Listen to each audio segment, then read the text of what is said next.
أعوذ بالله من الشيطان الرجيم بسم الله الرحمن الرحيم. Assalamu alaikum, j'espère que vous allez bien. Donc aujourd'hui pour le 3e épisode qui va être une introduction au terme de la Rahma, nous allons nous pencher sur une partie de mon histoire et je vais essayer de vous expliquer comment j'ai pris conscience de l'immense Rahma avec laquelle Allah traite toutes nos affaires. Dans la langue française ou dans toutes les langues, il y a des antonymes à chaque mot. Au même titre que parmi les différentes palettes de couleurs qui existent dans l'univers, il y a toujours une couleur opposée à une autre. Lors du précédent épisode, je vous ai expliqué le fait que l'être humain était plein de paradoxes. Et c'est Allah qui a inspiré ces contrastes en nous octroyant notre part d'immoralité et notre part de piété.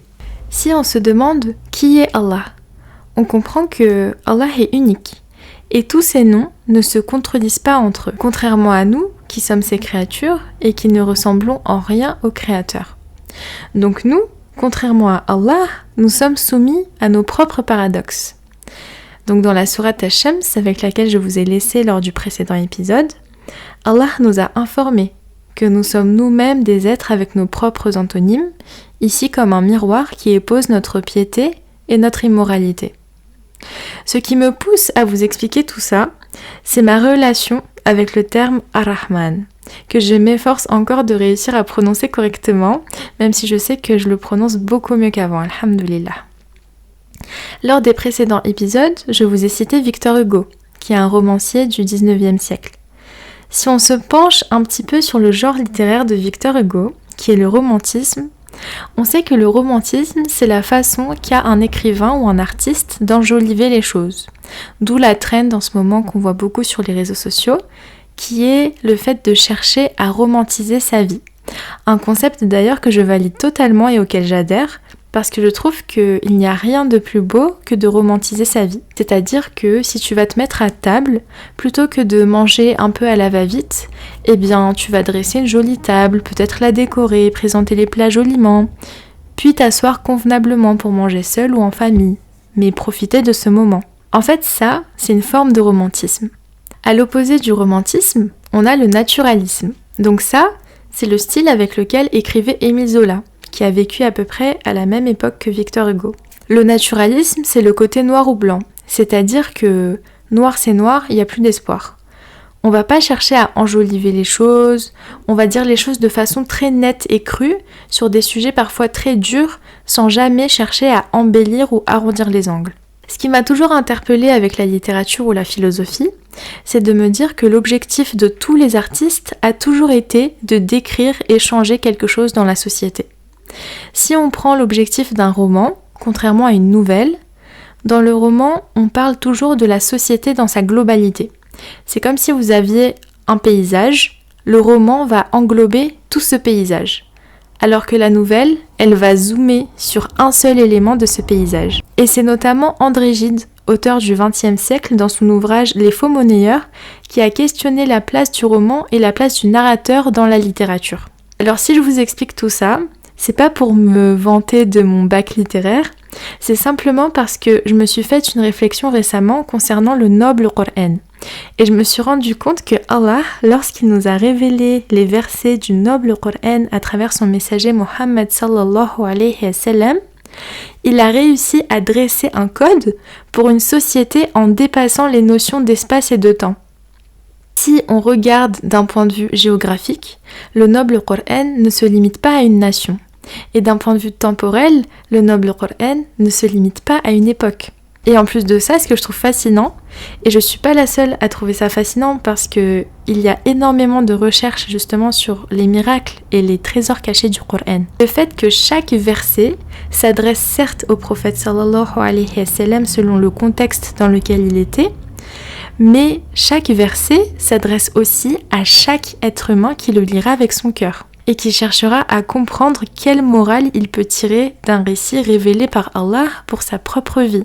J'ai déjà observé des personnes qui montaient dans leurs études et qui commençaient à penser que le fait de croire en Allah et se rapprocher de la religion, c'était comme régresser ou retourner en arrière.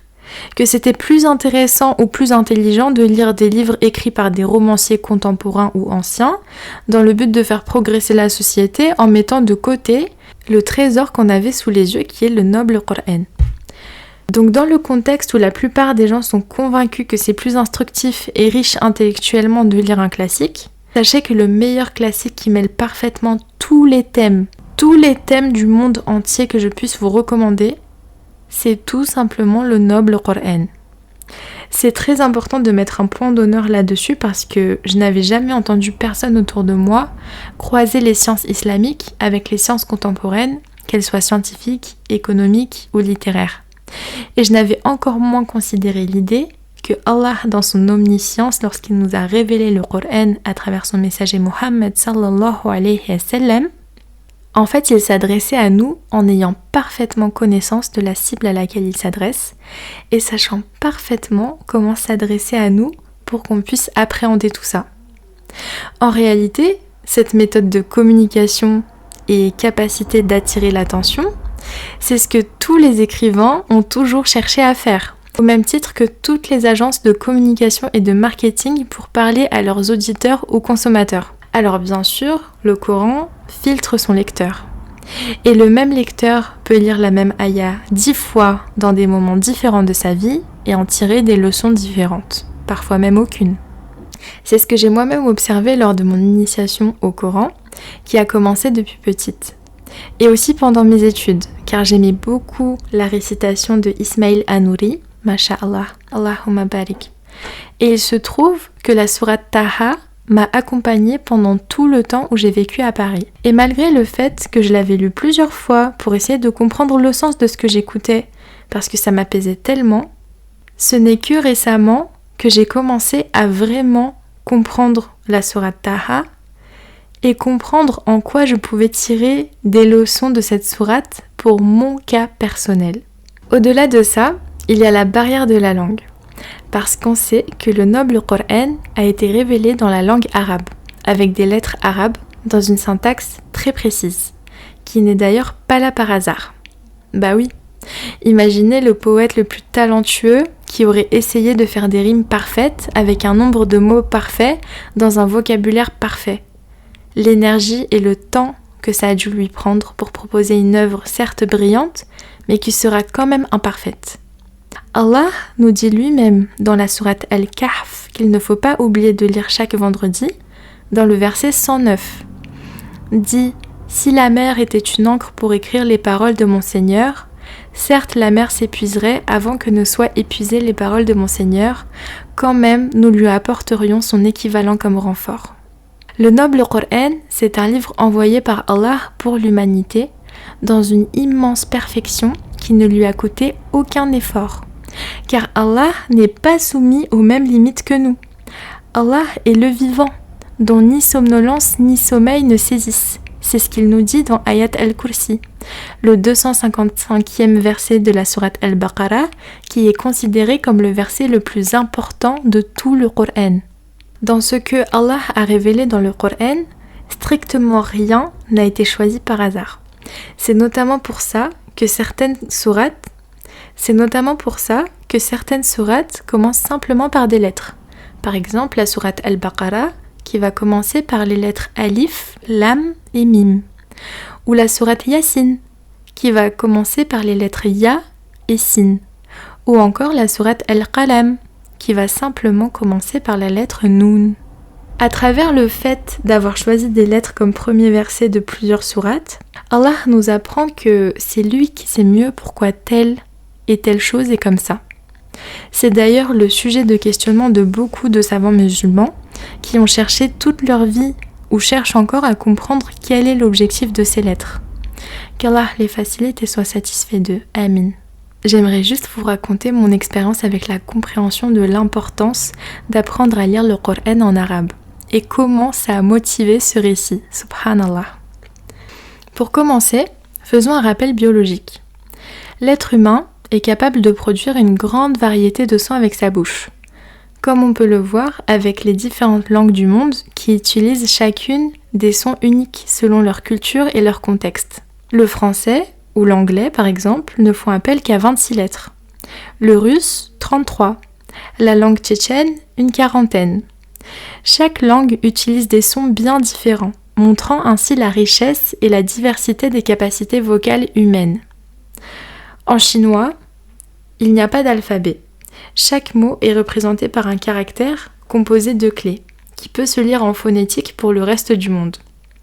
Mais en chinois, il y a aussi une particularité sur chaque mot, c'est le ton qui va avec un mot. Car en chinois, il existe 5 tons qui correspondent chacun à une sorte d'intonation. Et un mot en chinois qui va s'écrire de la même façon en phonétique va avoir une signification différente en fonction du ton avec lequel on va le lire. Ce qui, je pense, est la plus grande difficulté pour un non-natif lorsqu'il essaye de se faire comprendre en chinois. L'être humain est capable d'émettre beaucoup de sons, qu'ils soient liés à l'alphabet de sa langue, son intonation, sa phonétique ou sa prononciation. Il y a des mots qui peuvent être très difficiles à prononcer pour un palais qui n'est pas habitué à parler une langue. Par exemple, en arabe, on a la lettre Rain ou la lettre Qaf qui sont difficiles à prononcer pour un palais qui n'est habitué à parler que le français. D'ailleurs, ces différentes langues, ces différentes cultures et civilisations sont une grande richesse qu'Allah nous a donnée, qu'il faut honorer et ne pas transformer en complexe ou en arrogance. Allah a dit dans la sourate Al-Hujurat, qui est la 49e sourate du noble Coran, dans le verset 13. Ô homme, nous vous avons créé d'un mâle et d'une femelle, et nous avons fait de vous des nations et des tribus, pour que vous vous entreconnaissiez. Le plus noble d'entre vous auprès d'Allah est le plus pieux. Allah est certes omniscient et grand connaisseur. Cet hiver, comme j'avais terminé mes études à Paris et que j'étais revenue à la maison, je me suis dit que j'allais me donner des petits objectifs. Parmi eux, réviser le code certes, entretenir la maison et m'occuper du bien-être de ma maman, mais surtout apprendre à lire l'arabe et mémoriser la sourate Yassine. Sincèrement, je ne sais pas vraiment pourquoi. Donc pour l'alphabet arabe, j'ai appris toute seule via des vidéos sur YouTube avec une professeure qui expliquait très bien, qu'Allah la récompense. Pour la sourate Yassine, je me suis entraînée chaque jour à répéter verset après verset en lettres phonétiques, puis j'écoutais et récitais la sourate complète à tout moment de la journée de façon active ou passive, de façon à ce que mon oreille s'habitue et que mon cerveau mémorise naturellement. Puis au bout d'un moment, j'ai commencé à ressentir le besoin d'être soutenue et corrigée par une professeure. Donc j'ai cherché un institut, puis j'ai fait mon premier cours de tajwid avec mes 2 amies tchétchènes il y a quelques semaines. L'une des nombreuses raisons pour lesquelles je vous disais de ne pas être arrogant sur vos origines, quelles qu'elles soient, c'est que lors de ce premier cours, avec mes 2 amies qui sont vraiment des perles, Allahumma barik, on a vécu une expérience que moi je n'avais jamais vécue de toute ma vie. Même auprès de différentes écoles, avec les meilleurs professeurs ou auprès des plus grandes marques de luxe qui proposeraient le meilleur service client qui existe au monde, là je peux vous dire qu'avec ce cours qu'on a payé concrètement 3 € de l'heure, plus les frais d'inscription de 10 € à vie, Allah nous a largement rendu notre investissement car il nous a fait vivre une telle expérience que même si toutes les marques de luxe s'étaient alliées pour nous faire vivre un moment magique, jamais elles n'auraient réussi à nous faire ressentir ce qu'on a ressenti ce jour-là. Lors du premier cours qui était en ligne, nous nous sommes chacune présentées. Puis la professeure, qui est une hafida bilingue, donc elle connaît le Coran par cœur et la langue arabe et sa langue maternelle, m'a demandé à moi, en premier, de lire la sourate Al-Fatiha. Donc d'abord, j'ai récité l'Istihada, puis j'ai lu la sourate Al-Fatiha avec la basmala que je pensais maîtriser et sur laquelle je pensais tout très bien prononcer. Elle m'a dit c'est bien, mais attention à la lettre Ra. Donc au début, j'ai eu un peu de mal à comprendre. Limite, j'étais un peu vexée. Parce que là, la lettre Ra, elle est dès le départ dans la basmala. Sauf que la basmala, on l'apprend depuis qu'on est tout petit.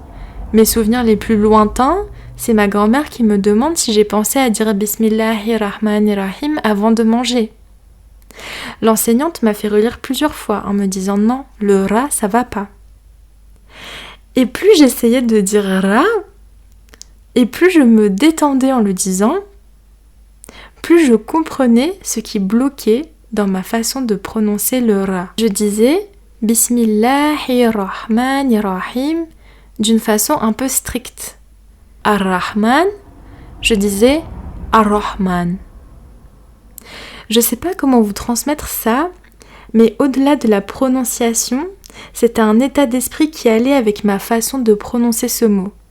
C'est comme si dans ma tête, il y avait une part de rigidité, de dureté dans le mot Ar-Rahman, qui est pourtant un des 99 noms d'Allah, qui signifie le miséricordieux. En soi, il ne devrait pas y avoir de rigidité dans ce mot, que ce soit au sens propre ou au sens figuré. Moi qui pensais que j'avais acquis la base que j'avais apprise depuis toute petite, en fait, un vice s'était glissé dans cette base si élémentaire et je n'avais pas pris conscience de l'infinie miséricorde d'Allah.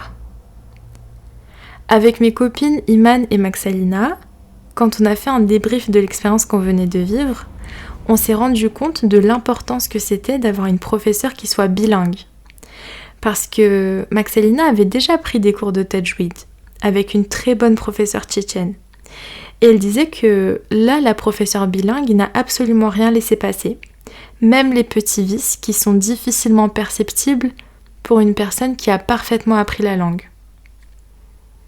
À la fin de ce cours hebdomadaire, la professeure nous a demandé de travailler sur la lettre Ra pendant toute la semaine. Comme je vous disais, l'hiver que j'ai passé était très propice à l'introspection et la connexion profonde avec ma foi. C'était une sorte de retraite spirituelle, alhamdoulilah. J'étais un peu dans un nouvel état d'esprit, parce que comme j'avais commencé à porter le voile quelque temps avant, et que là j'avais beaucoup moins d'interactions sociales, je suis rentrée dans une sorte d'état d'esprit un peu naturaliste. Je présentais ma vie de façon très romantique, je sortais tous les jours me balader pour continuer ma perte de poids, contempler la nature. J'essayais de privilégier la qualité à la quantité dans mes petits moments du quotidien et aussi dans mon assiette. Mais au fond de moi, j'étais rentrée dans une sorte de rigueur et de culpabilité qui se rapprochait du naturalisme. Presque aussi intense que le personnage principal de Dostoïevski dans Crime et Châtiment. J'avais beaucoup de colère dans le fond de mon cœur et parfois de jugement. Je cherchais à me perfectionner et à accumuler du savoir en sciences islamiques, mais tout ce savoir mêlé à la culpabilité et la colère que j'avais dans mon cœur se transformait en un quotidien très contrasté et composé de ça c'est bien ou ça c'est pas bien, ça c'est halal et ça c'est haram. Sincèrement, ça m'a fait beaucoup de bien de vivre un hiver comme celui-ci, alhamdoulilah. Mais sur le moment, j'ai eu des périodes très dures dans ma tête et je me suis sentie seule au monde plus d'une fois. D'où l'importance de bien s'entourer et de s'inscrire dans un institut islamique pour apprendre auprès de personnes sages et bienveillantes. Je sais pas exactement pourquoi j'ai voulu mémoriser la sourate Yasin, mais ça me faisait beaucoup de bien de m'occuper l'esprit avec le souvenir d'Allah. Car dès que ma langue arrêtait de faire du dhikr, la peine de mon cœur commençait à prendre le dessus et à me faire voir la vie en sombre. Donc pendant cette période, ce que j'ai cherché à faire, c'était de me purifier, renouveler mes intentions, essayer d'apprendre ce que je peux apprendre à mon niveau, continuer mes efforts, perdre du poids. Et petit à petit, je me suis dit, je vais essayer de faire ça, et quand je verrai que j'arrive à installer une routine dans laquelle je me sens bien, je vais pouvoir me mettre sur le projet entrepreneurial, parce que pour l'instant, si je me mets tout de suite sur le projet entrepreneurial, je vais encore être totalement déséquilibrée intérieurement. J'ai pas envie d'être déséquilibrée, j'ai envie de me recentrer, d'être alignée et de réorganiser ma vie en fonction de mes ordres de priorité. Pendant cette période, il y avait 2 versets qui sont restés dans mon esprit. Le premier verset, c'était « Allah a créé les djinns et les hommes que pour qu'ils l'adorent ». Et le deuxième qui est venu un peu plus tard, j'ai commencé à comprendre que j'étais pas dans un bon état d'esprit et que mes waswas me poussaient à me compliquer la vie pour rien, c'était « nulle contrainte en religion ». Si on réfléchit, Allah a certes créé les djinns et les hommes pour qu'on l'adore. Mais Allah aime la facilité pour ses créatures. Allah ne veut pas qu'on s'inquiète, qu'on soit mal, qu'on culpabilise, qu'on cherche à faire compliqué quand on peut faire simple. Allah aime la simplicité, et surtout, il n'y a nulle contrainte en religion. Et Allah n'impose à aucune âme une charge supérieure à sa capacité. Je vous avoue qu'avant, j'avais du mal à comprendre ça. Je me disais, mais comment ça, Allah, il nous a créés que pour qu'on l'adore, alors que moi, je vais à l'école, je dois travailler, j'ai des projets, des choses à penser, etc. Mon environnement m'a comme conditionnée à séparer mon quotidien de ma foi. D'où la complexité dans laquelle je me retrouvais et dans laquelle beaucoup de mes frères et sœurs musulmans se retrouvent pour accomplir leurs prières convenablement. On est toujours ramené à ce monde, à l'argent, au travail, aux occupations diverses. On pourrait se dire, oui, on adore Allah, mais il faut aussi qu'on travaille, il faut aussi qu'on trouve à manger, qu'on passe du temps avec notre famille. Et en fait, ce verset, il tournait vraiment dans ma tête, parce que je me disais, mais Allah, il est très clair. Il a créé les djinns et les hommes que pour qu'on l'adore. Ça veut dire que moi, mon but dans ma vie, c'est que d'adorer Allah. J'ai pas d'autre but premier dans ma vie. Le premier à qui je dois rendre des comptes, c'est Allah. D'ailleurs, Allah nous a donné des responsabilités à respecter, qu'il a transmises au prophète Mohammed sallallahu alayhi wa sallam lors de son voyage nocturne, lorsqu'il lui a dit de transmettre à sa communauté l'obligation d'effectuer 5 prières par jour. Subhanallah. En fait, c'est à la fois ta première obligation dans ta vie, quoi qu'il arrive, c'est de faire ta salate, 5 fois par jour.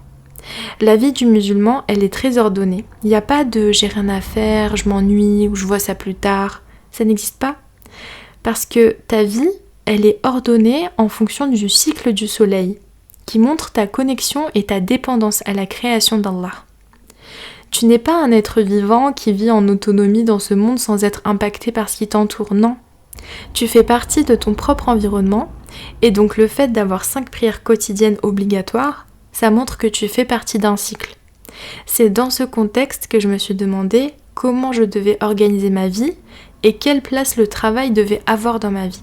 Après avoir fait ce Tetris compliqué, j'ai compris que dans mon ordre de priorité à moi, le travail vient en 4e position.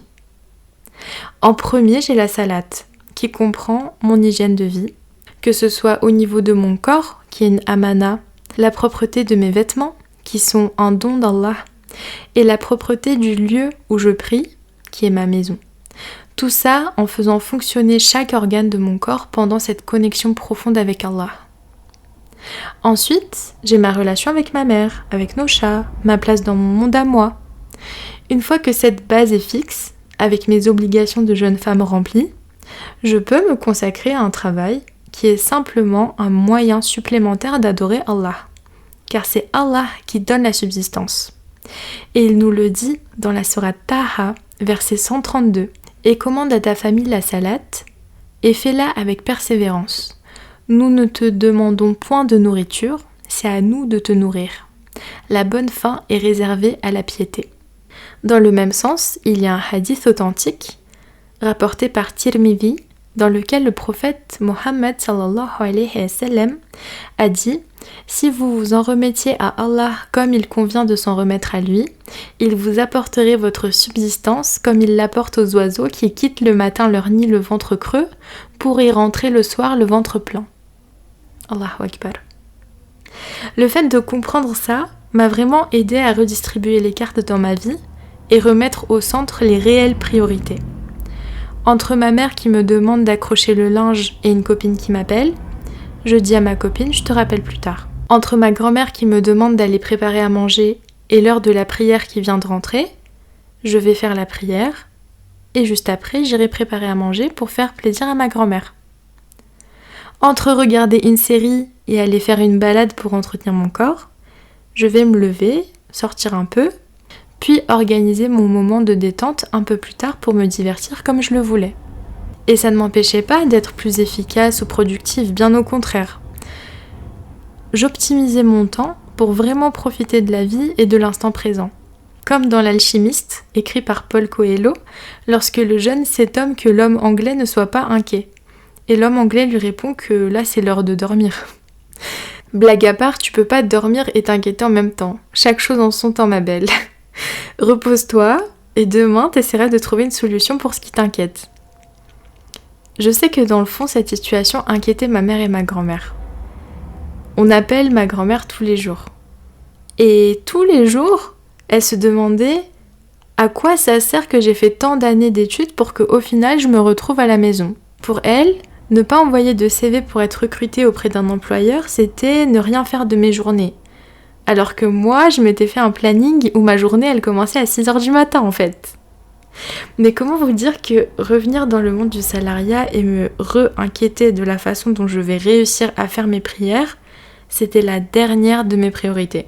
D'accord, j'aurais eu un salaire confortable, mais au prix de cette qualité de vie à la campagne, et surtout auprès de ma mère, qui était tellement heureuse de dire à ses copines que j'étais revenue à la maison, certainement pas. On me disait oui, mais regarde, là tu es un peu serré, si tu travailles, sachant que tu as un bon CV, tu vivras mieux. Alors oui, avec mon salaire chez Chanel, je n'avais pas du tout de quoi me plaindre financièrement, alhamdoulilah. À côté de ça, chaque soir j'étais seule. Et chaque matin, je devais lutter contre moi-même pour sortir de chez moi et mettre un masque social qui était facile à mettre quand j'étais dans un environnement qui me plaisait, mais difficile à garder quand j'écoutais mon cœur qui était en miettes pour X ou Y raison. Je voulais vraiment plus de ça. Je disais à ma mère, s'il te plaît, maman, fais-moi confiance. Je sais ce que tu penses, mais ne t'inquiète pas. Moi aussi, j'aime les belles choses. J'ai pas envie de vivre dans l'inconfort. Mais maman, Allah, non seulement c'est Ar-Razaq, celui qui accorde la subsistance, mais c'est aussi Al-Ghani, le riche. Et c'est Ash-Shakur, le reconnaissant. Et c'est Al-Karim, le généreux. Maman, ne t'inquiète pas, s'il te plaît, laisse-moi mon temps. Laisse-moi mon temps d'introspection, juste un petit peu, s'il te plaît. Bien sûr, j'avais bien conscience que ça n'allait pas être éternel. Et moi-même, j'avais pas envie que ce soit pour toujours cette phase-là parce que je vous avoue que c'était pas très facile. Avec le recul, je peux dire que ça m'a fait beaucoup de bien, mais sur le coup, j'ai énormément pleuré. Parce qu'en fait, quand tu te rends compte de la chance que tu as, t'es un peu sonné, quoi. Et ce qui me choque en plus de ça, c'est que j'étais vraiment loin de m'imaginer que Allah allait me donner cette volonté et cette détermination si forte de lui plaire qu'à lui. Parce que avant, j'avais cette foi qui était dans mon cœur, alhamdoulilah. Mais je sais pas si j'essayais plus de plaire à Allah ou aux gens, honnêtement. Et quand tu passes une phase comme ça et tu te rends compte comment Allah t'aime, bah, tu pleures toutes les larmes de ton corps, tous les jours. Il y a personne qui te comprend, tes proches qui pensent que t'es en dépression. Mais j'étais pas en dépression, j'étais juste en train de soigner mon cœur de petite fille et ma connexion profonde avec Allah. Pendant la même période, j'ai échangé avec une très bonne amie, Adjer, qu'Allah la préserve, qui m'avait raconté qu'elle avait aussi traversé une phase comme celle-là. Et elle m'a parlé de la sourate Ad-Doha. Cette sourate, elle a été révélée au prophète sallallahu alayhi wa sallam au moment où il en avait le plus besoin, parce que ça faisait longtemps qu'il n'avait pas reçu de révélation. Dites-vous que le shot de dopamine que nous on reçoit à travers des notifications, le prophète Mohammed sallallahu alayhi wa sallam le recevait à travers des révélations de la part du maître absolu de l'univers. Subhanallah. Et pendant un long moment, il n'avait pas reçu de révélation de la part d'Allah. Et il avait commencé à être triste, sachant que ses ennemis en ont profité pour lui faire penser à des mauvaises choses. Et c'est après cette longue période d'attente qu'Allah a révélé cette sourate auprès de notre cher et noble messager, que la paix soit sur lui. Et c'est une sourate de 11 versets qui est venue mettre du baume à son cœur. Dans ces 11 versets, Allah commence en jurant par le jour montant et la nuit quand elle couvre tout. Puis il continue en disant « Ton Seigneur ne t'a ni abandonné, ni détesté ». Allah rassure le prophète Mohammed sallallahu alayhi wa sallam sur ce qu'il attend dans l'au-delà. Et il lui rappelle ses bienfaits à son égard. Et il lui rappelle aussi qu'il l'a trouvé orphelin, alors il l'a accueilli. Il l'a trouvé égaré, alors il l'a guidé. Il l'a trouvé pauvre, alors il l'a enrichi. Il lui rappelle aussi qu'à son tour, il ne faut pas maltraiter l'orphelin, il ne faut pas repousser le demandeur, et il faut penser à proclamer la grandeur de son Seigneur. Subhanallah. Au départ, en lisant cette sourate, j'ai trouvé belle, mais j'ai fait la projection sur mon amie en refusant l'idée que je pouvais en avoir besoin moi aussi. Puis je me suis rendu compte que, autant dans des dessins animés ou dans des livres, les auteurs ou les scénaristes peuvent se tromper quand ils ont un persona, mais Allah, dans la façon dont il nous a envoyé chaque verset du Coran, il a fait en sorte que chaque individu se reconnaisse dans chaque lettre qu'il a envoyée. C'est juste qu'il faut ouvrir son cœur à ce message. C'est quand j'ai vraiment ouvert mon cœur à ce message que j'ai compris que j'avais vraiment besoin de cette sourate. Elle était vraiment bienvenue dans ma vie. Alhamdulillah. Merci Adjer. Qu'Allah te récompense. C'est d'ailleurs à la même période que j'ai pris conscience du sens de la sourate Taha, qui était dans mes oreilles en boucle pendant toutes mes années d'études. Et encore même après mon retour de vacances en Tchétchénie, l'été dernier. Donc encore jusqu'au mois de septembre. Toute ma vie, ma maman m'a très bien parlé de toute ma famille, qu'elle soit maternelle ou paternelle. Et elle m'a transmis cet amour envers nos proches et envers l'histoire de notre peuple. Elle m'a raconté que des bonnes choses. Mais malgré tout, il y avait un point qui était flagrant, c'est qu'on vivait loin de tout le monde et loin de nos racines. Lorsque j'ai été admise à la Sorbonne, comme je vous disais, le rêve de ma mère et ma grand-mère s'est réalisé. Et à partir de là, ma mère a organisé notre vie pour que je puisse étudier, quitte même à déménager dans un appartement moins cher pour pouvoir gérer nos 2 loyers. Par contre, il y avait des règles. Donc je rentrais chaque week-end à Alençon, j'appelais tous les jours ma mère. En fait, c'est comme si je vivais avec elle, mais à distance. Et en plus de ça, les 2 premières années, je vivais avec Angélica, qui avait déjà son appartement à Paris. Au début, elle m'avait aidée à chercher, puis très vite, quand on s'est rendu compte que la plupart des propriétaires parisiens sont des marchands de sommeil, on s'est dit mais attends, ce sera beaucoup mieux si on vivait ensemble. En plus, Angélica m'avait confié que c'était de plus en plus dur pour elle de vivre seule et que ça lui ferait du bien que j'emménage avec elle. Au niveau du loyer, c'était intéressant pour moi et ça l'a soulagée aussi. Donc autant donner son argent à quelqu'un proche de soi. Je me souviens, au tout début de l'année, je lui avais dit « Angélica, je vais être majeure dans quelques mois, je suis au début de ma vie, je sais pas vers quoi je vais aller, mais s'il te plaît, il faut qu'on se surveille. Et il faut qu'on se rappelle toujours qui on est. » J'avais vu tellement de personnes perdre leur éthique en grandissant que je savais que je voulais pas que ça m'arrive. Je lui ai dit, si tu vois que je commence à faire des bêtises, ou que je commence à avoir des fréquentations bizarres, ou que je fais des trucs pas bien, tu m'empêches. Elle m'a dit, ouais, t'inquiète. Donc à partir de là, on était d'accord. C'était notre pacte. On a cherché à se surveiller mutuellement, en gardant en tête que ça n'existe pas de dire « laisse-moi tranquille, je suis grande ». On était responsables l'une de l'autre. Certes, il n'y avait pas d'homme qui nous surveillait ou s'occupait de nous, comme un frère, un père, un mari, mais on a gardé notre propre éthique et on s'est protégés comme on le pouvait toutes les deux. Chaque jour, quand je sortais de chez nous pour aller à la gare d'Asnières jusqu'au pont Cardinet pour me rendre au campus de Malesherbes dans le 17e arrondissement de Paris, je récitais 3 fois Ayat al-Kursi. Je l'avais apprise en cours de maths en seconde quand la prof et moi avions compris que ce qu'elle s'efforçait d'expliquer ne rentrerait pas du tout dans mon cerveau. Dans mon comportement, je faisais en sorte de toujours laisser une distance et ne pas avoir l'air trop accessible malgré mon air un peu naïf et gentil envers tout le monde. Pour les invitations à la maison, c'était très filtré. On validait en avance qui pouvait venir ou pas, et pas n'importe qui pouvait venir chez nous. En vrai, cette époque post-Covid, elle était vraiment belle. Je me souviens encore de l'odeur de la cafétéria de la bibliothèque, parce que je passais beaucoup de temps là-bas. Des moments passés avec mes copines de la licence LEA, et des cours tellement enrichissants que ce soit en civilisation russe, économie, droit, traduction dans plusieurs langues, même mes options en chinois et en philosophie qui me faisaient aller dans d'autres campus de la Sorbonne. Vraiment, je regrette rien de la LEA. Pas même les cafés noisettes ou vanille du Crous et leurs sandwichs au thon parfaitement mélangés avec la mayonnaise. Pendant nos cours de langue, j'ai aussi eu beaucoup le temps de réfléchir sur la civilisation russe et par extension la civilisation caucasienne, Vainar et tchétchène.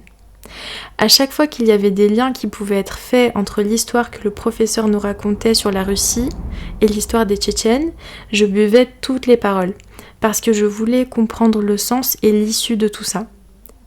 Je pense qu'au-delà des cours de droit, d'économie, de marketing et la spécialisation en anglais, la réelle raison pour moi d'avoir fait une LEA c'était de me rapprocher de mes racines à travers la compréhension de la civilisation russe qui touche à la civilisation caucasienne et tchétchène. En parallèle, à chaque cours, j'arrivais avec un beau maquillage, un bel outfit, comme si on avait pris Alice au pays des merveilles et on l'avait mise dans une salle de classe. Vous prenez l'état d'esprit d'Alice au pays des merveilles, vous la mettez dans un amphithéâtre de la Sorbonne et vous l'appelez Amanta, c'était moi. Amanta à la Sorbonne.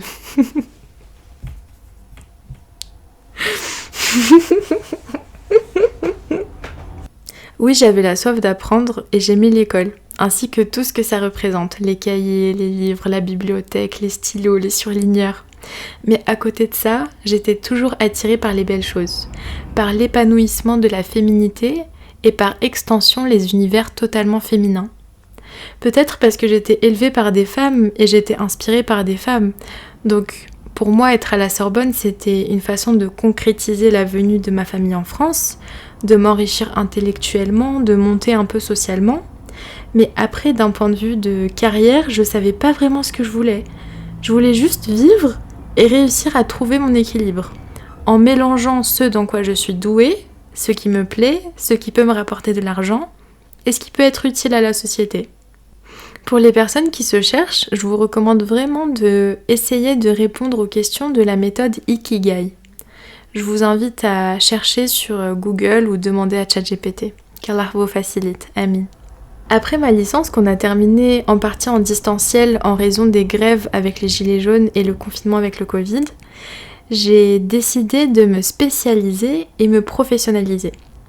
Pendant la 3e année de licence, nous devions trouver un stage de fin d'études et je me suis rendu compte que concrètement, sans expérience professionnelle, aucun employeur ne me prenait au sérieux. Pire même, je me retrouvais avec un profil déséquilibré entre des études surqualifiantes et un accès très restreint au monde de l'entreprise.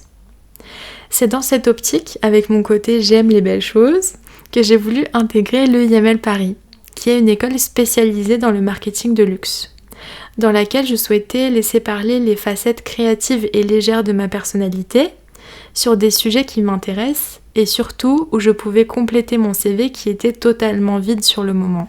Quand je suis rentrée dans la classe, j'ai vraiment senti qu'on était tous trop contents. Comme des enfants qui sortent d'une colonie de vacances qui s'est mal passée et qui vont dans une nouvelle colonie avec leur animateur préféré. Tous les profils dans cette classe venaient de parcours différents et avaient vraiment choisi cette école dans l'espoir de se spécialiser dans un univers qui les passionne. On était comme des enfants émerveillés devant des beaux défilés de mode, devant le travail bien fait d'un créateur, ou devant la série Ugly Betty. On était tous un peu dans le même mood. En fait, je sais pas comment expliquer, mais on était vraiment contents. Et autant j'étais triste de quitter mes copines et mes professeurs exceptionnels de la Sorbonne, autant j'avais des étoiles plein les yeux à chaque cours et à chaque rencontre avec une nouvelle personne de cette école. Quand j'avais passé le concours pour rentrer à l'EIML, ça n'était que dans l'espoir de rentrer en 4e année en alternance.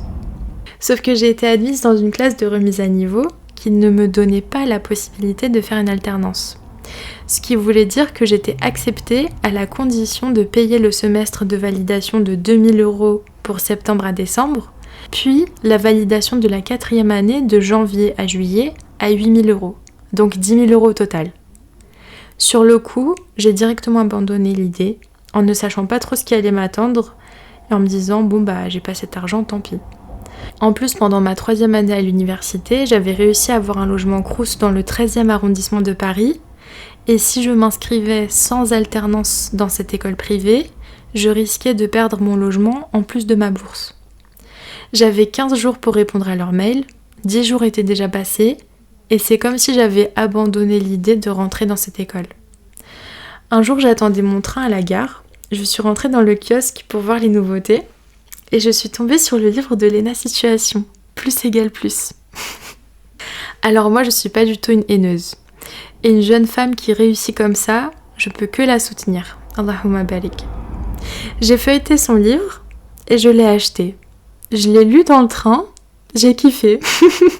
Je me suis dit, attends, la dame, elle a réussi à trouver 50 000 € pour étudier en Amérique, et toi, tu vas pas réussir à trouver 10 000 € alors que c'est un investissement sur ton avenir ? Bien sûr, le logement, ça me stressait. Mais en même temps, je me disais, un moment, il faut sortir de sa zone de confort. Si c'est ton destin, tout va bien se passer et tu vas le faire, t'inquiète pas. Donc vraiment, avant la deadline, mais ça comme d'habitude, j'ai envoyé un mail à l'administration et j'ai validé mon inscription en envoyant les frais de dossier de 300 €. Donc à partir de là, la course contre la montre avait commencé et il fallait que je trouve une solution pour réunir tout cet argent. Évidemment, la question de la banque est venue. J'avais très bien conscience que le riba c'est interdit. Et il y a de fortes chances qu'en prenant un crédit à la banque, je sois mêlée à ça. Mais comme il y avait une offre pour étudiants avec 0% d'intérêt, j'ai quand même pris rendez-vous à contre-cœur. Une très bonne amie de ma maman, avec qui elle avait passé son diplôme d'assistante sociale un peu après notre arrivée en France, m'a accompagnée pour se porter garante pour moi. On a fait le dossier, puis 1 ou 2 semaines plus tard, le banquier nous a informé que mon dossier n'était pas passé, car la nationalité russe ne fait pas partie de l'Union européenne, et cette offre ne peut pas m'être accordée avec mon titre de séjour. Sur le coup, j'ai pleuré toutes les larmes de mon corps. Mais en même temps, j'étais soulagée d'éviter un système qui tourne grâce à l'intérêt. Et je savais qu'Allah avait un meilleur plan pour moi. L'amie de ma mère qui s'était portée garante avait bien suivi toute mon évolution. Elle m'a dit « Écoute Amanta, moi j'ai la possibilité de te prêter cet argent. Je te fais confiance, je crois en toi. Je sais que tu es une fille sérieuse. Juste, j'aimerais qu'on fasse une reconnaissance de dette auprès d'un notaire car on ne sait pas ce qui peut arriver demain. Mais moi je veux t'aider et je veux que tu ailles dans cette école si c'est ce que tu veux. » Donc c'est ce qu'on a fait. On a fait un contrat dans lequel on s'est mis d'accord sur la durée du remboursement et le montant à rembourser chaque mois. Et avec le recul, ça me choque parce que c'est ce que Allah nous demande de faire dans le noble Coran. Qu'aucun parti ne se sente lésé, de faire un contrat avec témoin et d'écrire sur papier la somme à rendre. L'argent en islam, c'est une grande responsabilité avec laquelle on ne peut pas faire n'importe quoi. Avoir une dette envers quelqu'un, c'est un lourd fardeau. D'ailleurs, le prophète sallallahu alayhi wa sallam a refusé de faire la prière sur une personne décédée car elle avait une dette. Il a attendu que cette dette soit réglée pour faire la prière sur cette personne. Et Allah nous dit dans la sourate Al-Baqarah, verset 279, qu'il déclare la guerre à celui qui est mêlé à l'intérêt, c'est-à-dire prêter en espérant tirer un bénéfice de ce prêt. Si tu empruntes ou tu prêtes avec intérêt, dis-toi que tu as déclaré la guerre à Allah. Qu'Allah nous en préserve et aide les personnes endettées à régler leurs dettes. Amin. Dans tous les cas, il vaut mieux donner. Et si tu prêtes, il ne faut pas que tu prêtes dans l'espoir de tirer un quelconque bénéfice de ce prêt. La personne est déjà en difficulté. Tu ne vas pas la mettre encore plus en difficulté et en plus de ça, profiter de sa situation. Le fait de s'entraider sans arrière-pensée, c'est ça l'esprit de l'islam. Cette amie est d'origine française. Elle n'est pas musulmane ni convertie. Elle ne sait pas ces choses-là et fait simplement les choses par bon sens. Mais le fait qu'Allah m'ait permis de faire les choses que je voulais sans lui désobéir me prouve encore une fois l'immense rahma qu'il a eu à mon égard tout au long de ma vie et de mes études. Alhamdulillah. J'ai pu payer les frais de scolarité et rentrer dans cette école, le cœur plus ou moins serein. Et au début de l'année, comme je vous disais, c'était vraiment génial parce qu'on s'est retrouvés avec tous ces camarades aux profils différents, mais on va dire avec la même passion pour les belles choses. Et au début de l'année, c'était vraiment génial. Même moi, j'étais dans un bon état d'esprit, je revenais de vacances, j'avais un noyau de personnes hyper solides dans ma vie et je me sentais vraiment bien et dans mon élément. Donc la rentrée était en septembre, j'avais vraiment pris soin de tisser des bonnes relations avec toutes les personnes de la classe. J'étais même devenue déléguée. Et en fait, il s'est passé quelque chose. J'ai commencé mon stage au printemps, mi-octobre. Et exactement à la même période, Pushy, donc notre chat, nous a fait une très grande peur avec ma mère. On l'a emmené chez le vétérinaire. Et il est mort là-bas, Popoche, un dimanche. Donc comment vous dire que en fait c'est vraiment mon monde qui s'est effondré parce que pour moi Pushy c'était comme mon petit frère et là en fait c'était mon monde qui s'était effondré parce que il avait 13 ans donc c'était vraiment un membre de la famille mais il était tout jeune et son départ il était vraiment inattendu pour nous. En fait, Pushy il était gros popoche. Et on a sous-estimé l'ampleur que c'était pour un animal ou même un individu d'avoir du poids en trop. Et il se trouve qu'il est mort à cause de ça. Sur le coup, j'étais extrêmement mal parce que à la fois j'étais obligée de gérer mes obligations, que ce soit en cours ou en stage, sachant que j'avais que 1 jour de repos par semaine, parce que j'avais 3 jours de stage et 3 jours de cours, donc le rythme il était hyper intense. En plus à Paris, et en même temps je devais gérer mes émotions et essayer de faire le deuil de cet être vivant que je considérais comme mon petit frère, tout en gardant la face et tout en gérant toutes mes obligations et ma solitude du quotidien dans ma chambre recrousse. C'était horrible. Donc forcément mes relations avec mes camarades se sont détériorées. Mon masque social, j'avais de plus en plus de mal à le garder et j'avais de plus en plus de mal à supporter les phases hypocrites que j'avais autour de moi, parce que le luxe c'est aussi ça, beaucoup de crépage de chignon, de ragotage, et j'avais de plus en plus de mal à supporter d'entendre toutes ces choses. En plus de ça, il y avait des projets de groupe qui avaient commencé à l'école, donc comment vous dire que à partir du moment où tu mets des gens ensemble et tu leur demandes de faire des projets de groupe, il y a tout de suite des conflits. Et moi, à ce moment-là, alors que j'étais déléguée, j'étais pas vraiment disponible, ni émotionnellement, ni intellectuellement, ni physiquement. Du coup, j'étais la fille absente du groupe. Et je sais qu'on m'en a beaucoup voulu pour ça aussi. Donc malgré tout, pendant cet hiver très difficile, j'ai essayé de garder la face, j'ai essayé de relativiser et de me dire que Allah c'est mieux, que la mort ça fait aussi partie de la vie, mais c'était tellement dur.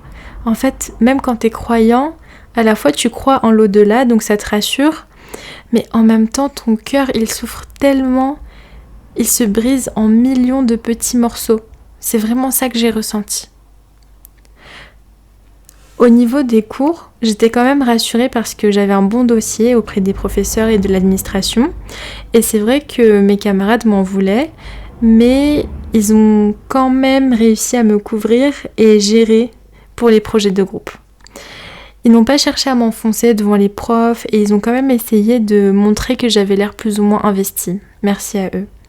Et en entreprise, j'étais en stage en conseillère beauté multimarque au Printemps Nation. J'ai essayé, on va dire, de mettre mes émotions de côté et continuer mon stage comme je le faisais parce que c'était quand même quelque chose qui me plaisait, de conseiller les clientes, de découvrir des nouveaux produits, etc. Ça me vidait un peu la tête. Mais encore une fois, par moments, j'avais beaucoup de mal à supporter les phases hypocrites. Et en plus, je commençais à me dire, mais attends, t'es en stage, rémunéré 4 € de l'heure, alors que t'es vraiment un bon élément dans le fonctionnement de la boutique. Il y a des intérims qui viennent, qui sortent de nulle part, elles sont payées le triple avec un panier repas. Donc ma motivation, elle commençait un peu à s'essouffler et j'ai pensé à abandonner mon stage. Ce qui me faisait tenir, c'était de me dire que c'est quand même important de garder une bonne relation avec son entreprise d'accueil et aussi que ça fait pas partie de l'étiquette du musulman de ne pas aller au bout de ses engagements. Et oui, Allah nous le dit dans le verset 8 de la sourate Al-Mu'minun lorsqu'il nous parle de qui sont les croyants bienheureux et parmi eux, on retrouve ceux qui respectent leurs engagements. En plus, en vrai, je m'entendais bien avec l'équipe, l'environnement était agréable et malgré ma fatigue, j'aimais quand même bien aller là-bas. En plus, j'avais fait la rencontre d'une fille comme nous, qui est musulmane aussi. Elle m'avait montré comment elle réussissait à prier à l'heure.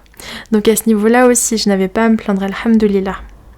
À peu près 1 semaine avant la fin de mon stage, la responsable du stand de Guerlain, qui avait eu un coup de cœur sur moi, m'avait dit « Écoute Amanta, là je vais être en congé pendant quelques temps, j'aurai besoin de quelqu'un pour me remplacer, donc est-ce que tu voudrais faire des missions en intérim ?»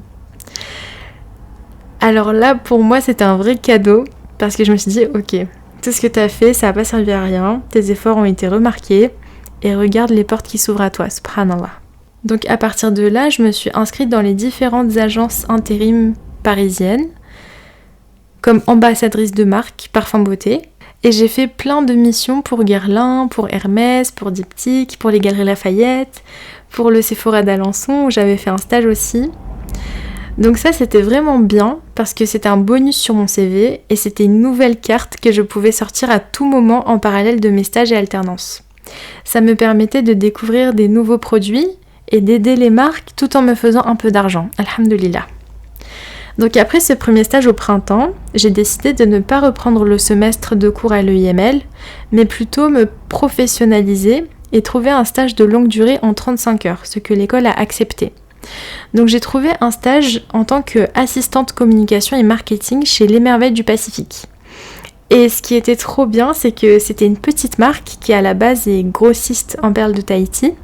Et moi, mon rôle, c'était de voir comment on peut faire connaître et développer cette marque auprès de la cible particulière. En même temps, j'étais au quotidien avec le gérant de la marque et la responsable marketing. Donc j'ai vu de A à Z comment fonctionne une entreprise et par quelle phase un gérant et son équipe peuvent passer. C'était trop intéressant. Et en plus, on s'appréciait vraiment beaucoup. En fait, ce qui est assez étonnant dans cette histoire, c'est que Mehdi, donc le gérant, il savait pas que j'étais musulmane. Et moi, je savais pas qu'il était musulman. Enfin, on n'a pas trop calculé, quoi. Jusqu'au jour où il a remarqué que je m'éclipsais pour aller dans la réserve, et il a compris que je priais là-bas. L'année d'après, j'ai fait mon alternance dans cette même entreprise, et on a accueilli une stagiaire en gémologie que Mehdi avait recrutée pendant les cours qu'il donnait à l'ING. Et en fait, cette stagiaire qui s'appelle Carla la préserve, c'était une musulmane. Et donc elle était trop contente que je lui montre l'endroit où on fait la prière. Même avec Mehdi, on s'était fait une blague en mode on va ouvrir une mosquée bientôt. Donc vraiment de ce point de vue-là, j'étais dans un cocon. Et en plus, côté professionnel, c'était super intéressant et enrichissant d'apprendre avec eux. Qu'Allah les facilite, amin. Pour ma dernière année, je voulais absolument voir comment ça se passe dans une grande maison de luxe. Bien sûr, j'avais déjà en tête le film Le diable s'habille en Prada. J'imaginais déjà que ça allait être super dur et que ça allait pas être aussi cool et safe qu'avec Les Merveilles du Pacifique. Mais je me disais, il faut aussi que tu sortes de ta zone de confort, donc même s'il y aura des méchants, c'est pas grave. Au pire, toi tu vas apprendre et ça va faire partie de ton évolution. Donc à partir de là, j'ai commencé à chercher activement et passer plein d'entretiens pour des postes au siège. Chez Chaumet, Guerlain, Hermès, Messika, Louis Vuitton et Chanel. Quand j'ai passé l'entretien pour Chanel, j'ai tellement aimé leur façon d'accompagner leurs collaborateurs que je me suis dit non, je vais apprendre avec ces gens-là. Vraiment, en termes de onboarding, environnement, avantages et par rapport à ma sensibilité envers l'univers féminin et l'histoire de Coco Chanel, j'étais totalement dans mon élément. Je m'étais dit, je veux intégrer la maison Chanel. Donc j'avais candidaté à plein d'autres postes et comme j'avais plein de casquettes, en vrai mon profil pouvait s'adapter sur des postes différents. Mais il y a un poste, donc assistante de formation digitale parfum beauté pour la France, dans lequel j'ai été recrutée, alhamdoulilah. Nous, notre rôle au digital, c'était de rendre accessible et ludique, en version digitale, tous les outils pédagogiques pour les conseillères de vente. Et pour moi, le fait de travailler sur le digital, ça correspondait encore plus à mon profil, sachant qu'avec Les Merveilles du Pacifique, j'ai fait pas mal de digital, et même là, avec ce projet, vous comprenez bien que c'est mon domaine. Il y a un autre élément qui était vraiment bien aussi, c'est que je pouvais facilement travailler depuis chez moi. Et pendant cette année, j'ai pu me rendre 2 fois en Tchétchénie, alhamdoulilah. L'été dernier, il y a eu les JO à Paris.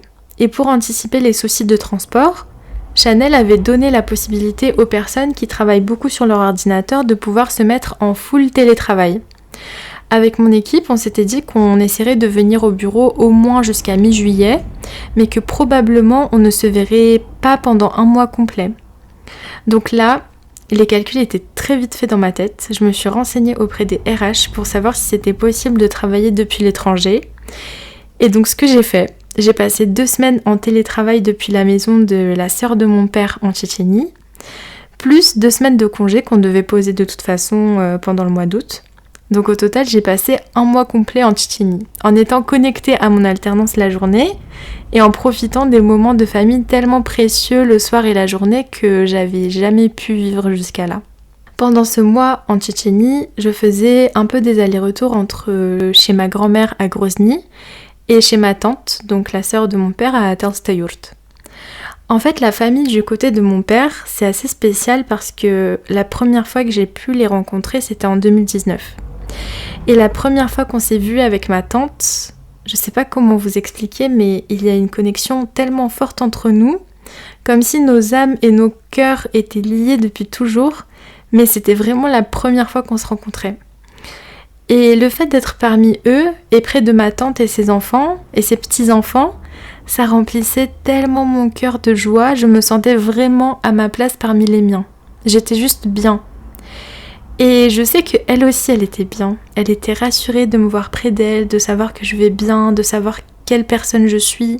Je sais que pour elle aussi, c'était une immense joie qu'elle avait dans son cœur, et chaque moment, on essayait de le profiter ensemble.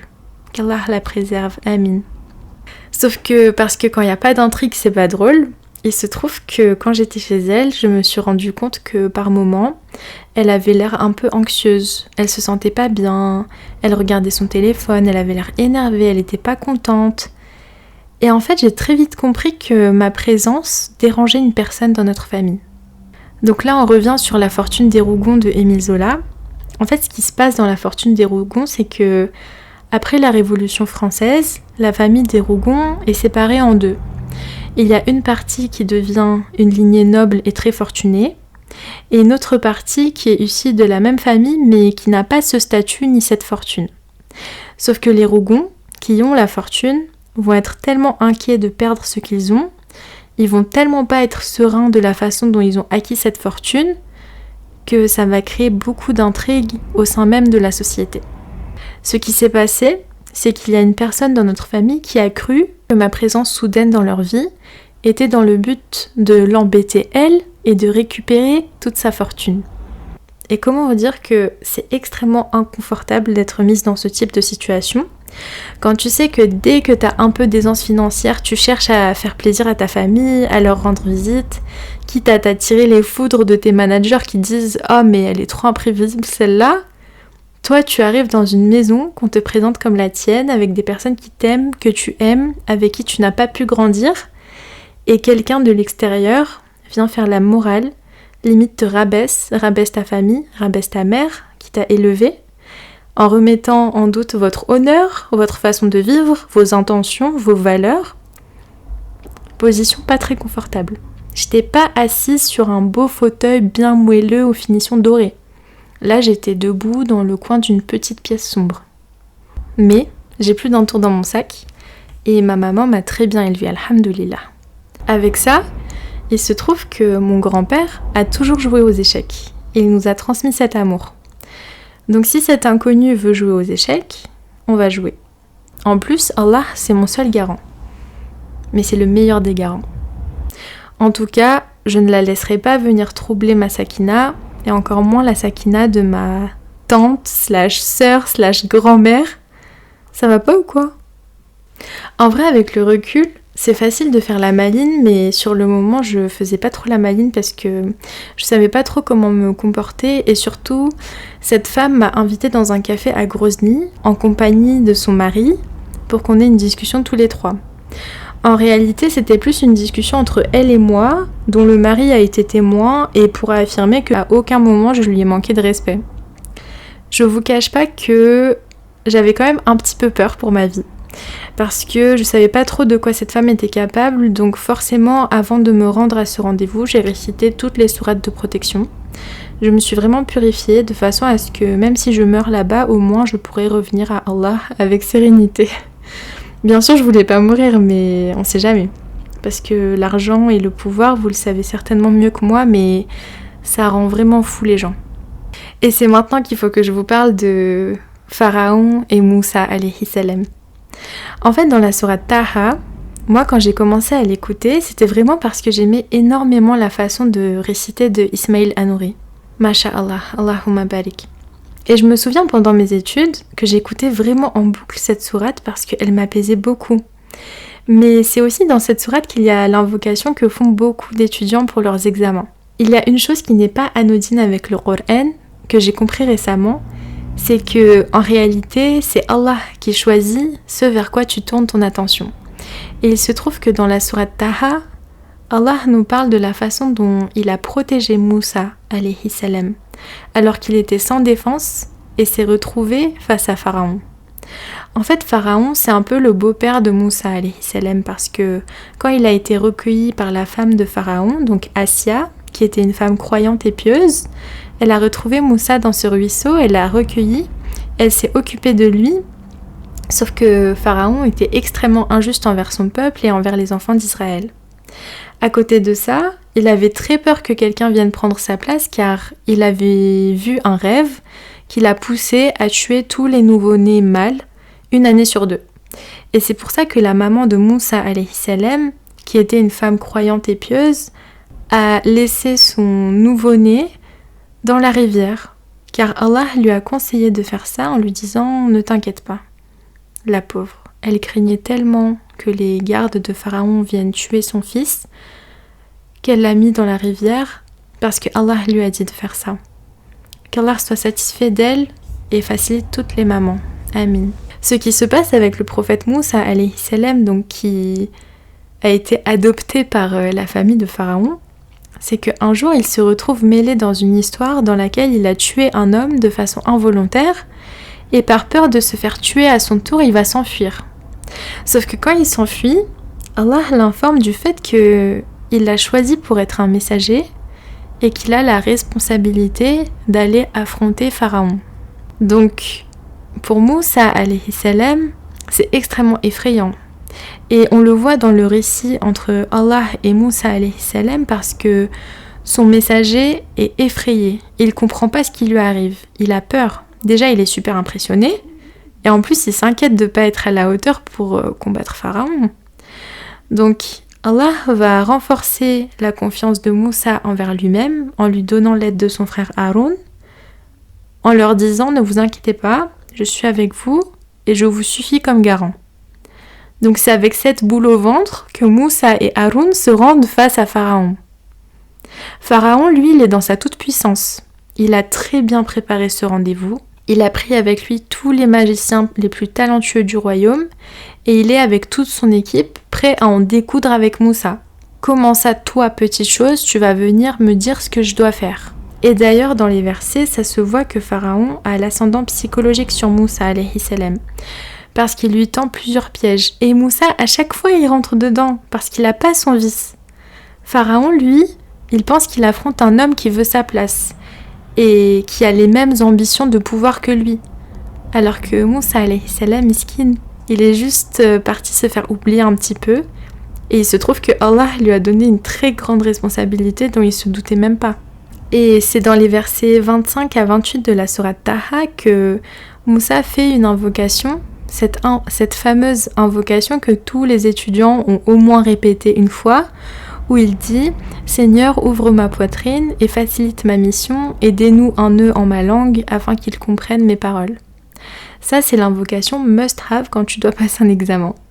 Et lors de cette assemblée remplie de personnes qui sont sous l'emprise de Pharaon, Moussa, tout seul avec son frère, ils vont réussir à impressionner tout le monde et les magiciens eux-mêmes vont se désavouer de Pharaon en disant « Nous croyons en ton Seigneur. On sait que la magie ne peut pas faire ça. » Ce qui s'est passé avec cet entretien que j'ai vécu en Tchétchénie face à cette personne malveillante, c'est que là, je vous ai présenté les choses joliment, mais évidemment que j'étais terrifiée. En plus, je me retrouve face à elle, qui est soi-disant une docteure / sage-femme / psychologue qui a 1 milliard de diplômes et qui me fait comprendre que je suis une petite fourmi dans son immense domaine.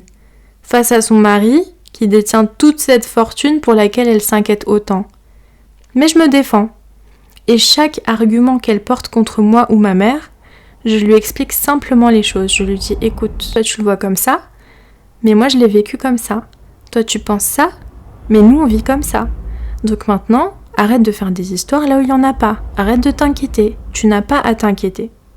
Et petit à petit, au cours de la conversation, heureusement que c'est pas Pharaon, et moi je suis certainement pas Moussa alayhi salam, elle a fini par s'excuser en me disant « Je suis vraiment désolée, je te jure que si j'avais su qui vous étiez vraiment, je me serais jamais comportée comme ça.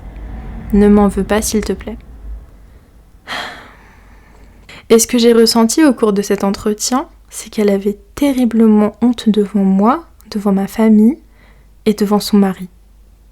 Pourquoi j'ai voulu vous raconter ça ? Parce qu'en soi c'est très personnel et chaque famille a son lot de tragédies. Ce qui compte c'est de rester unis et pas se faire de mal les uns aux autres.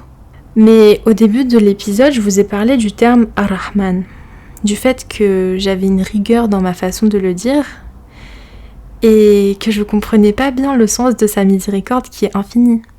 Je me disais, mais Allah c'est aussi Al-Aziz, le Tout-Puissant. Mais j'avais oublié en fait que contrairement aux humains qui sont pleins de paradoxes, Allah est parfait. C'est difficile pour un être humain de rester sage et humble quand on a la position de la puissance. Ça peut vite monter à la tête, et parfois on s'en rend même pas compte. Moi-même j'ai déjà ressenti ça. Quand t'as la puissance, t'as un peu plus de mal à te mettre à la place de celui qui est dans l'impuissance et à faire quand même preuve de miséricorde infinie. Alors la sagesse, la puissance, la miséricorde, ce sont des attributs d'Allah. Et Allah n'a aucun paradoxe. Tous ces noms se complètent parfaitement entre eux. Bah oui, puisqu'il est parfait. C'est Allah le Très-Haut. On a les 99 noms et attributs qu'Allah nous a révélés, mais ces 99 attributs tournent autour du noyau que représente Allah. C'est pour ça aussi qu'on ne peut pas traduire Allah. Oui, ça veut dire Dieu, mais c'est encore un peu plus parce que dans le nom d'Allah, on a tous les 99 noms qui sont aussi représentés dans la plus grande cohérence. Et dans ce que Allah nous enseigne à travers le Coran, il nous met en garde contre l'arrogance, contre le fait de penser que notre puissance ou notre argent nous rend meilleurs qu'une personne qui n'en a pas. Parce que ce qui compte, c'est que Allah soit de ton côté, et l'argent peut venir comme partir. Comme dans la sourate Al-Kahf avec l'histoire des 2 hommes et leur jardin. Rien n'est linéaire. D'ailleurs, il y a une sourate qui m'a fait très peur et qui m'a fait penser aux sœurs qui peuvent rentrer dans cette forme d'injustice due à la puissance de leur statut. C'est la 111e sourate du Coran, Al-Masad, qui parle de Abu Lahab, un homme fortuné, et sa femme, qu'Allah a tous les deux maudits. Donc, tant qu'on est encore vivant, essayons de gagner notre argent de façon licite et ne jamais penser qu'on ne rendra pas des comptes à Allah pour tout ce qu'on fait. Car le prophète sallallahu alayhi wa sallam a dit que n'entrera pas au paradis celui qui dans son cœur a le poids d'un atome d'orgueil. Un homme demanda, pourtant l'homme aime porter des beaux vêtements et des belles chaussures. Le prophète sallallahu alayhi wa sallam reprit, Allah est beau et il aime la beauté. L'orgueil est le fait de rejeter la vérité et de mépriser les gens. Qu'Allah nous préserve, nous aide à nous réformer et soit satisfait de nous. Amin. Assalamu alaikum wa rahmatullahi wa barakatuh. أعوذ بالله من الشيطان الرجيم لقد جاءكم رسول من أنفسكم عزيز عليه ما عنتم حريص عليكم بالمؤمنين رؤوف رحيم فإن تولوا فقل حسبي الله لا إله إلا هو عليه توكلت وهو رب العرش العظيم